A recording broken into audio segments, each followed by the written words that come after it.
Zita rangu ndonzi Tsitsi Chimundu Sitole, ndiri chiremba mukotsirisi wevana. Ndakatraina muno ndakazvarwa nekutrainwa muno muZimbabwe.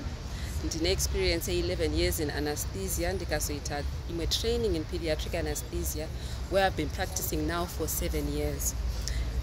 As a pediatric anesthetist, basa rangu nderekubatsira panenge pachiitwa masurgery cleft lip and palate, kukotsirisa vana ava kuitira kuti surgery ifambe zvakanaka. Zvimwe zvetinosangana nazvo ndezvekuti vanhu vanotya kuuya kuzoitwa maoperation. Vanotanga vatya, vanenge vachicheka, but kunyanya vanotya kukotsiriswa. Vachitya kuti zvino ndinozomuka here, ndinozoita macomplications akadii. Saka isusu sevakotsirisi tinoona kuti stigma yatinosangana nayo for vanhu vane cleft lip and palate iri pa2 levels. Pakutombotanga vauya neabnormality yacho kuchipatara, vauya kuchipatara nekuzotaura kuti kukotsiriswa pane kutya kwekuti mwana wangu anozomuka here kana kuti anofira kuhope akotsiriswa. Ndida ku encourage vanhu kuti zvone kukotsiriswa hakuna matambudziko. Tiri vanhu vanenge vari trained tichimonitor, and we do many of these operations.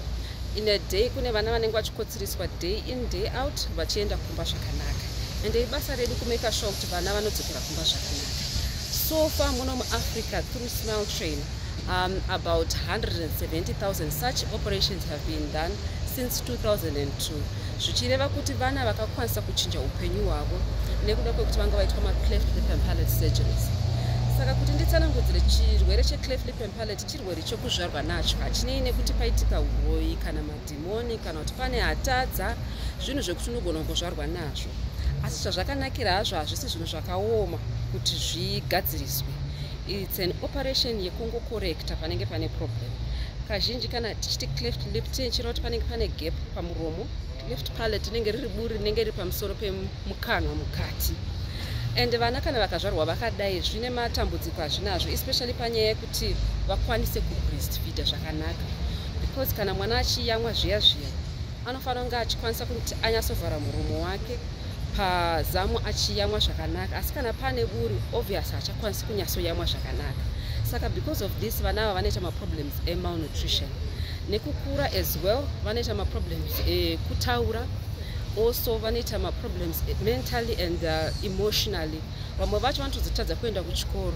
Pane mumwe musikana watakamboona aibva kuchimani uko, abereki vacho vanga vangotyawo kumunza kuoperation vachitya kuti chii chaitika pamwana vasingazivi kuti zvinogadzirisika.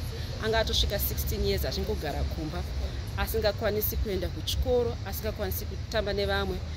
Mhuri yacho ichitotadza kana kukwanisa kuenda kuchechi, vanhu vachitya kuti chii chakaitika pana mwana uyu. Saka tida kupa rukurudziro kune vabereki vanogona kunge vane mwana wakadaro kana uchiziva mumwe munhu ane problem iyi, mukwanise kuuya navo vaitwe maoperation pachena mahara, vana vararame upenyu hwakanaka.